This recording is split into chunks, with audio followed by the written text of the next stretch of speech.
Бүгдээрээ сайн байцгаана уу? Өнөөдөр бид таалдамсгийн дүүрэгт ирсэн бөгөөд танд Bio5 Plus станцад хэрхэн засвар үйлчилгээх талаар үзүүлэх болно. Энэ станц нь 5 жил ашиглагдаж байгаа бөгөөд энэ нь 2 дахь засвар үйлчилгээ юм.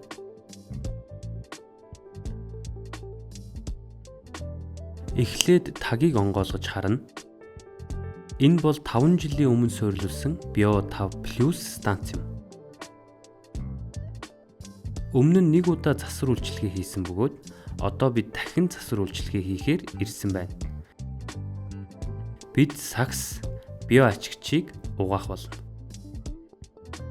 Энэ нь био ачигч уу? Тийм ээ, саксанд био ачигч байгаа. Үүнийг угааж болно. Мөн шүхрийг ч угаадаг. Одоо станц унтраалтай байгаа юу? Тийм ээ, станцыг унтраасан байгаа. Ажил эхлэхийн өмнө станцаа заавал унтраах ёстой.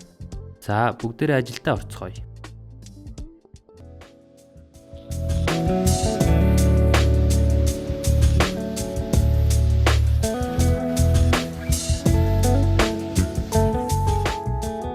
Энэ бол шүхэр.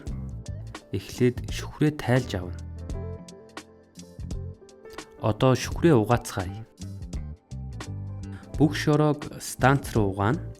Дараа нь бохирын машин гадагшаа юуж гарахгүй тулд бүгдийг нь шахаж гаргана.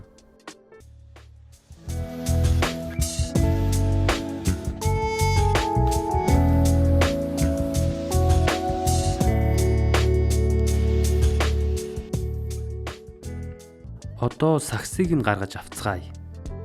Тэгээд гадна талыг нь угаана.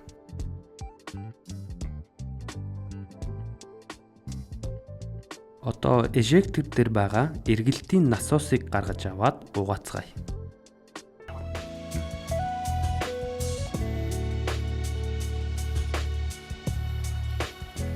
Энд эрлифт байхгүй байна тийм үү? Тийм ээ, энд эрлифт байхгүй. Энэ эргэлтийн насос энд ажиллаж байгаа. Цагт 15 минут эргэлддэг.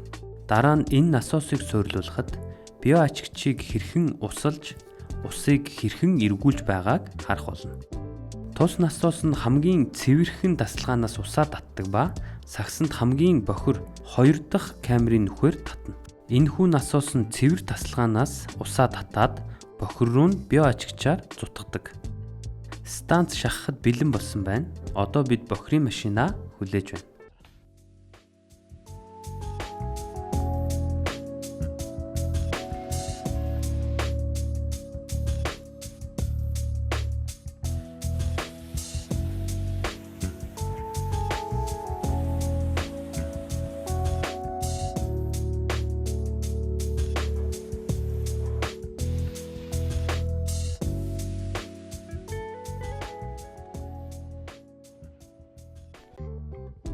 За, бүгдийн шахаад дуусчихлаа. Одоо усаа хий.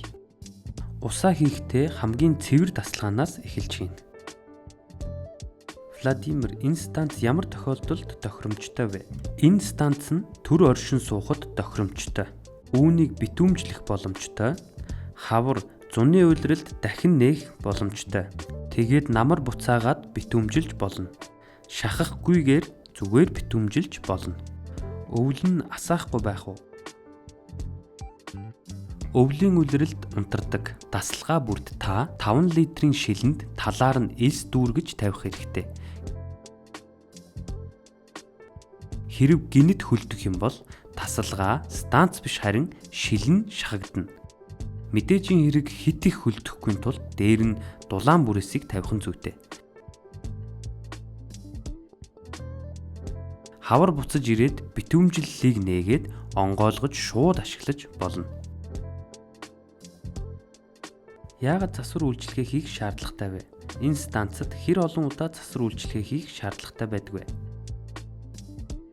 Хэрв хүмүүс төр хугацаагаар амьдардаг бол жилд их хэмжээний лаг хуримтлагдаад байдаггүй болохоор энэ станцыг 2 жилд 1 удаа засварлаж байхыг зөвлөдөг. Хэрв тэд байнга амьдардаг бол жилд 1 удаа засвар үйлчилгээ хийх шаардлагатай болдог. Эдгээр станцуудын давуу тал нь юу гэж та бодож байна бэ? Эдгээр станц нь хамгийн энгийн, хэцүү төвөгтэй зүйл байхгүй. Ус зайлуулах насос, эргэлтийн насос л байдаг.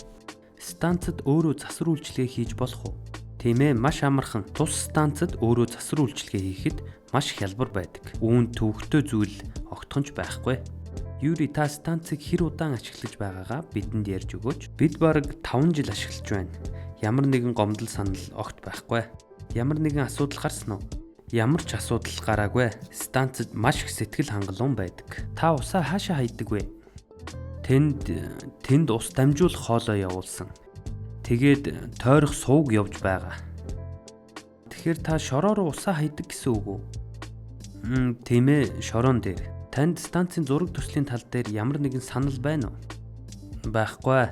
Бүх зүйл зүгээр, үнэхээр сайн станц. Би үүнийг хүн бүрт санал болгож байна.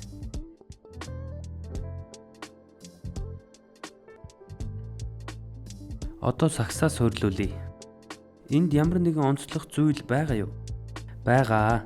Хил, ховл. Энд сагсан дээр ховл байдаг. Станцын дээр нь орох хил нь байгаа. Энэ хоёр хоорондоо таарах ёстой. Хэрв эргүүлбэл суллах насос руу асгарч сагсыг зөв байрлуулаагүй бол станц хоосорно. Энэ нь хүмүүс өөрсдөө засвар үйлчилгээ хийхэд зориулагдсан юм. Багахан ч гэсэн ойлголттой байх хэрэгтэй.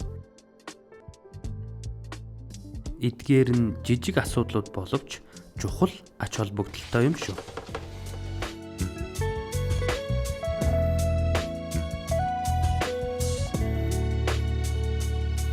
Засвар үйлчилгээний дараа бактерийг ажилуулах шаардлагатай юу? Бактери заавал байх ёстой. Байхгүй бол боловсруулах зүйлгүй болчихно. Зөвхөн бактери үнийг боловсруулдаг. Засвар үйлчилгээ ингээд дууслаа. Бүх хэсгүүд нь ажиллаж байна. Бүх зүйл зүгээр.